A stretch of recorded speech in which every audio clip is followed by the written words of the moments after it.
मंत्रालय मिला तो मध्य प्रदेश और छत्तीसगढ़ के मंत्रियों को कितने अहम विभाग दिए गए, बताएंगे आपको अपनी इसी खास पेशकश 24 का सियासी गणित में।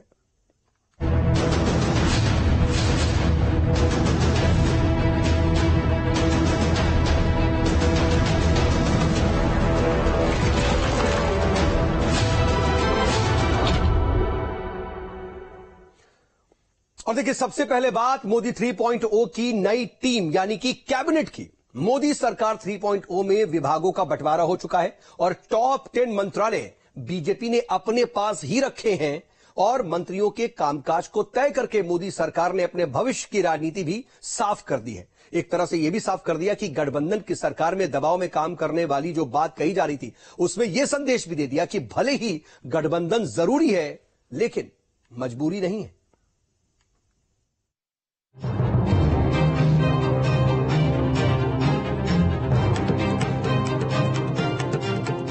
नरेंद्र मोदी की अगुवाई में देश में तीसरी बार एनडीए की सरकार बन गई। मोदी सरकार 2.0 में विभागों का बंटवारा हो चुका है। टॉप 10 मंत्रालय भारतीय जनता पार्टी ने अपने पास रखे हैं। मंत्रियों के कामकाज को तय कर मोदी सरकार ने अपने भविष्य की राजनीति साफ कर दी है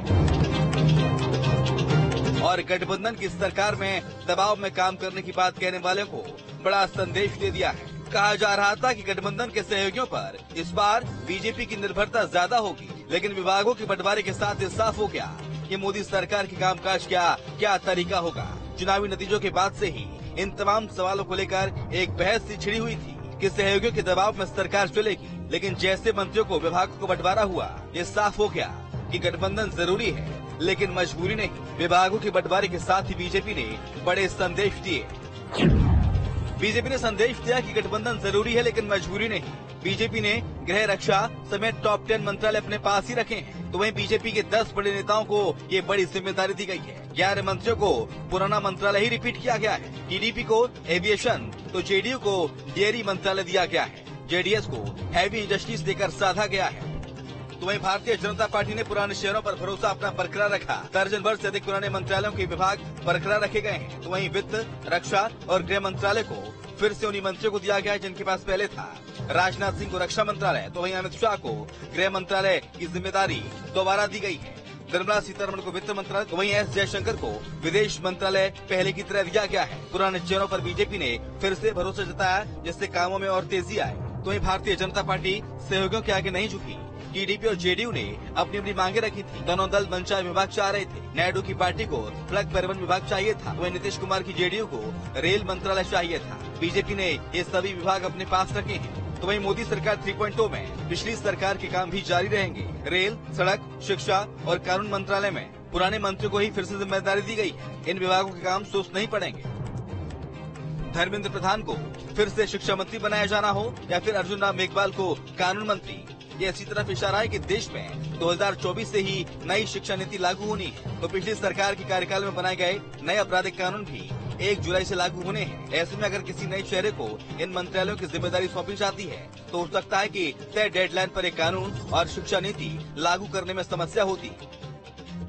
मंत्रिमंडल बंटवारे में ये भी साफ हो गया कि नीतिगत फैसलों के लिए सहयोगियों पर निर्भर नहीं है बीजेपी।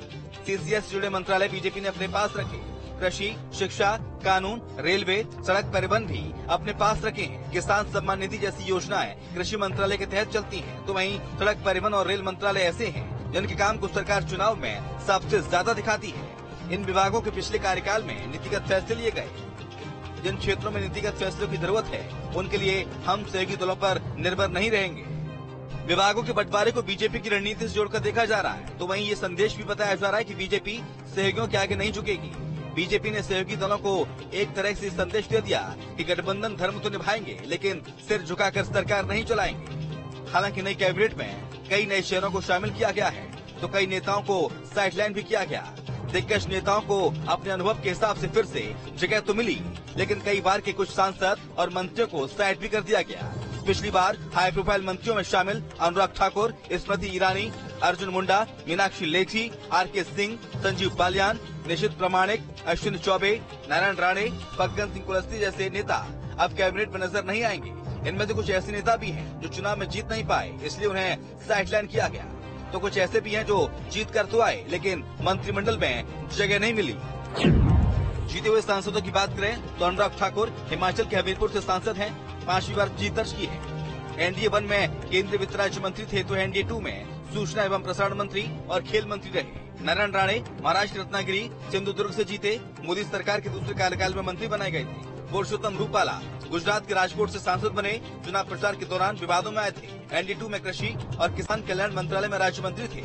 2021 में मत्स्य पालन, पशुपालन और डेयरी मंत्री बनाए गए थे। फग्गन सिंह कुलस्ते मध्य प्रदेश के मंडला से सांसद बने, 7वीं बार सांसद बने हैं। सबसे सीनियर आदिवासी नेता है, ग्रामीण विकास और इस्पात राज्य मंत्री बनाए गए थे। एक और जहां जीते हुए सांसद साइडलाइन किए गए तो 2 नाम ऐसे हैं जो चुनाव हार गए लेकिन उनको मंत्रिमंडल में जगह मिली है। ये 2 नाम हैं एल मुरुगन को राज्य मंत्री बनाया गया, तमिलनाडु के नीलगिरी से हारे हैं। रवनीत सिंह बिट्टू पंजाब के लुधियाना से हारे, चुनाव से पहले कांग्रेस छोड़ भारतीय जनता पार्टी में आए थे। बिट्टू को भी मंत्री बनाया गया है। वहीं 12 ऐसे नेताओं को मंत्री बनाया गया जिन्होंने चुनाव नहीं लड़ा, जिसमें जेपी नड्डा, अश्विनी वैष्णव, एस जयशंकर, निर्मला सीतारमण, हरदीप सिंह पुरी, जयंत चौधरी, रामदास आठवले समेत कई नेता शामिल हैं। जेपी नड्डा की मोदी कैबिनेट में वापसी हुई है। 2014-19 तक वे हेल्थ मिनिस्टर थे।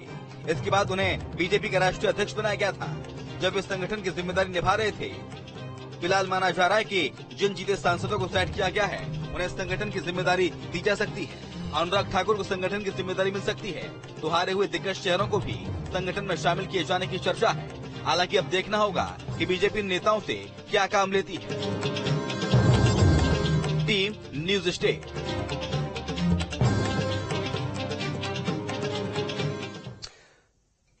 तो मोदी 3.0 की नई टीम में क्या कुछ खास रहा वो तो आपने देखा, लेकिन इधर प्रदेश की सभी 29 सीटें जीतने वाले मध्य प्रदेश से 5 मंत्रियों को कैबिनेट में शामिल करके पीएम मोदी ने रिटर्न गिफ्ट भी दिया। मंत्रिमंडल में मध्य प्रदेश से 5 मंत्रियों को बड़ी जिम्मेदारी भी मिली है और अकेले मध्य प्रदेश के मंत्रियों का जो बजट है वो 5 लाख करोड़ रुपए का बनता है। शिवराज, सिंधिया और खटीक को बड़े विभागों की कमान दी गई है। माना यह जा रहा है कि कई चुनौतियां भी अब इन नेताओं के सामने होंगी।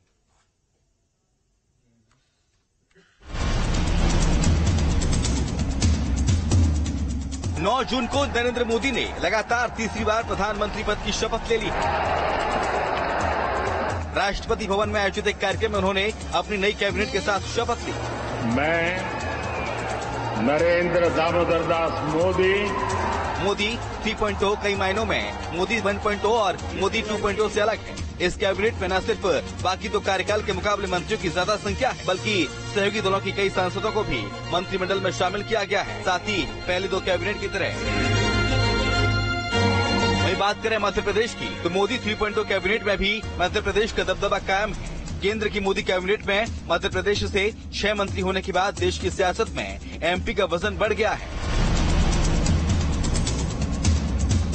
यही नहीं, इन सभी 6 मंत्रियों को बड़े मंत्रालयों की जिम्मेदारी सौंपी गई जो सीधे आम जनता से कनेक्ट करने वाले हैं। इन विभागों के मंत्रालय मध्य प्रदेश के सांसदों को मिलने से उम्मीद बढ़ गई है कि एमपी को भी इसका फायदा मिलेगा। बीजेपी को उम्मीद है कि मोदी सरकार में एमपी अहम राज्य बनकर उभरा है। हालांकि कांग्रेस के मुताबिक बीजेपी के केंद्रीय मंत्रियों ने अभी भी एमपी को कुछ नहीं दिया। माननीय प्रधानमंत्री जी ने मध्य प्रदेश को जो अधिकतम वो दे सकते थे वो देने का काम किया है। विभागों का वितरण, मध्य प्रदेश से मंत्रियों की संख्या, इन दोनों से मध्य प्रदेश की जनता में एक अद्भुत उत्साह है। पहले भी मध्य प्रदेश से 6 मंत्री थे।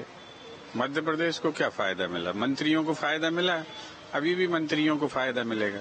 जनता की जो है विचार कर कौन रहा है, और जो है इनकी जो सरकार है, इस सरकार में तो अभी तक जनता को कोई फायदा दिखा नहीं।